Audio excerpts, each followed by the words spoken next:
the bounty hunters. "So this is where you scuttled off to?" Slytherin asks from below, and Harika leans over the railing overlooking the massive engines of the ship. He's on the next floor down and has leaned back to fully look up. "I figured this would be well out of the way of the happy new family. Not to mention, there's also the ship inspection to do." "Why are you here?" "George has a piercing voice when he cries, and the little booger likes to make it duet," Slytherin says, rubbing at the side of his head. "That's another normal on this strange ship." "It's the normal bits that make it all extra surreal," Slytherin answers, and Harika nods at that. He then wraps his powerful tail around one of the support pillars and climbs up to her level with practiced ease. "Where did you learn to do that?" "I'm a ship boy. I've spent my whole life moving around spaceships. There are all sorts of ways to get around that aren't in the official design. Most people like me know just about all of them by the time we're 10 years old. Straight up the struts is an easy one. 6- or 7-year-old stuff, even for bipeds or quadrupeds," he says before pausing and looking out over the humming engine. "Is something bothering you?" "They're completely different species, but I thought it was just homesickness that had me thinking the little booger sounded like a baby sister." "But George too?" He trails off and hangs his head with his hands on the railing. "I've asked this of every other psychologist I've come across, every adult I've been with for more than a few days. So as an adult that's going to stick around for a bit, and as someone with psychiatrist training, does the pain ever stop? Will it ever not be there?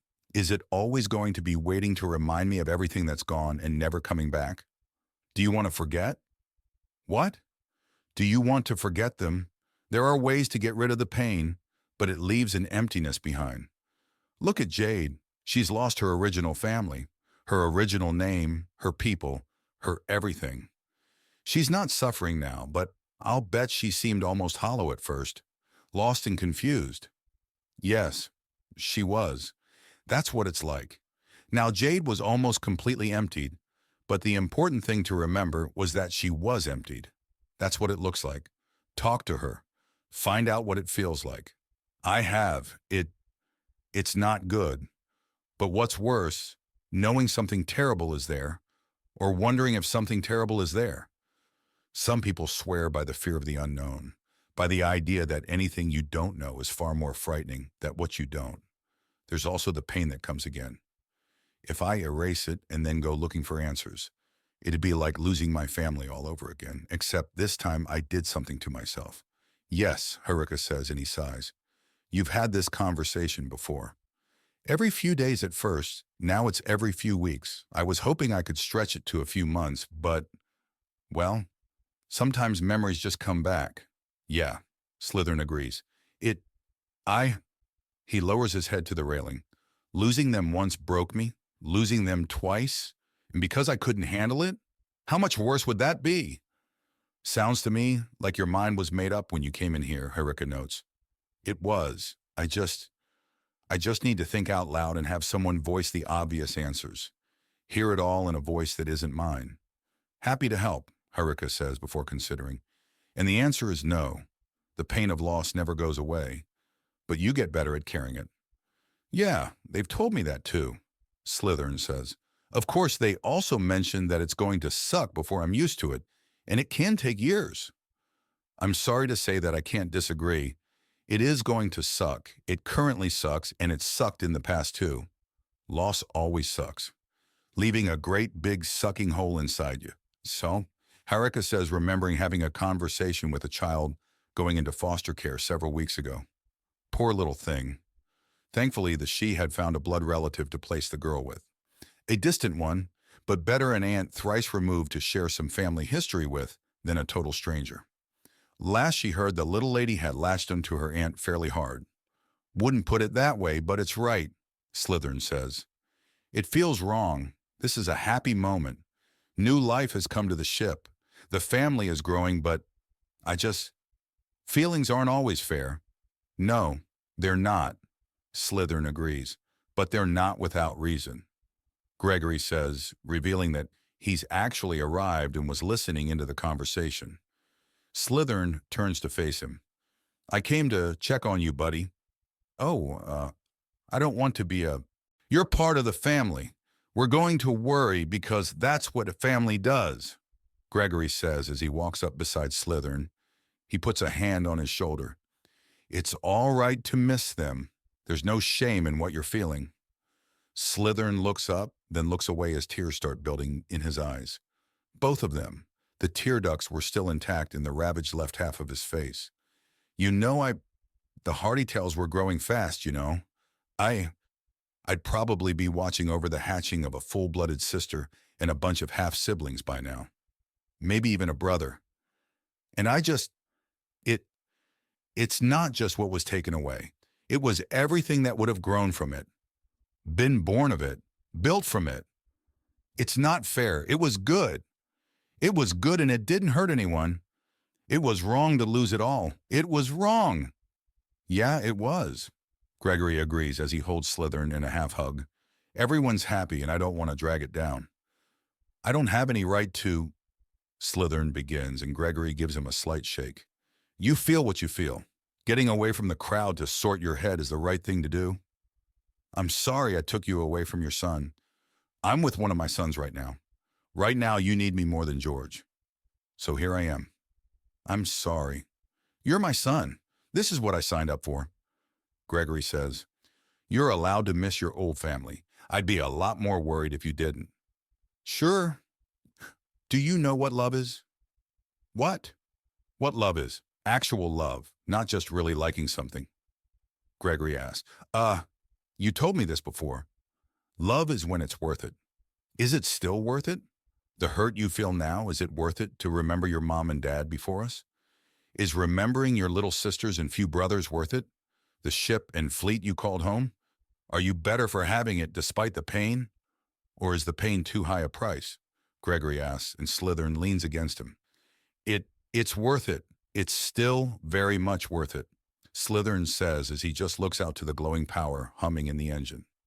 When I was a little guy, a tiny little snake, my sisters and I would smuggle snacks all over the engine rooms. Oh yeah? Yeah, I'd hide all kinds of little things and candies around unused tool cubbies or in unused extra parts of maintenance hallways. The little parts where everything turns away, and the only reason the hallway continues is in case the door behind you is jammed and you have to show up from the other direction, Slytherin says before sighing. Hide anything here? No, but I found all sorts of hooked knives and rusty spikes and other horrible things. Is that what the random dents are about? Yep, hammered it all away, Slytherin says, and Gregory gives him a squeeze. Good man, Gregory congratulates him, and Slytherin chuckles. Feeling a bit better? A bit. Good enough to make faces at George? You know what? I think I am, Slytherin says as he dries his eyes with his sleeves. Want to come with? See what the tiniest human thinks of having 8 eyes? I'll follow in a bit. Give you some time to get properly acquainted. Harika assures them, and father and son leave the room together. She taps the floor a few times and calls out to see if anyone is in there with her. The answer is either a solid no or someone's being very quiet. She then pulls out a recording device. Young man is still very clearly affected by earlier trauma, but his adoptive father's response is downright masterful where it isn't textbook. I suspect the only reason there is this much lingering trauma is due to the sheer recentness of its source. It's been just shy of a year since the young man lost his entire extended family, his home and all sense of security, as well as being brutally attacked before rescue. He has also alluded to, but not directly stated, that he was sexually assaulted as well, likely due to lingering trauma. My recommendation is for the boy to be in a stable household, which he currently is, and receive regular psychiatric counseling, which he currently is. The ship is not only up to Imperial Code for safety regulations, but surpasses it in several areas with additional redundancies and defenses incorporated into the structure. In my professional opinion, this case is not to be critiqued but learned from, as the Chainbreaker is serving as a downright immaculate example of child rearing and familial care, if an unorthodox one. She says into the recorder, the non-blood family, referred to as uncles and aunts by subject Slytherin Hardytail Schmidt, are shown to be very attentive when he is in their presence, and numerous members are shown to be playful and have peaceful, if unusual, hobbies as well, ranging from studying legalities to haberdashery to pranking, all of which Slytherin is welcome to be a part of. The young man is exceptionally stable and emotionally sound considering the recent damages, to such a degree that if not for my being informed of the damages in question and the information being colluded by the residents of the Chainbreaker, I would not believe he had undergone such harm. In summary, the Chainbreaker has proven so far to be an exceptionally healthy and supportive home for subject Slytherin Hardytail Schmidt. While the subject has expressed a desire to have a larger community, the slow buildup of numbers that has occurred is more likely to be healthier in the long run. Coupled with the clear boundaries that people are setting to allow him to remain feeling safe and comfortable within his new home, and the scenario is looking even better. As a side note, while I do like to see it, I do not appreciate being sent to bother a perfectly healthy and supportive family. This is Spindle, signing off for now and continuing passive recording.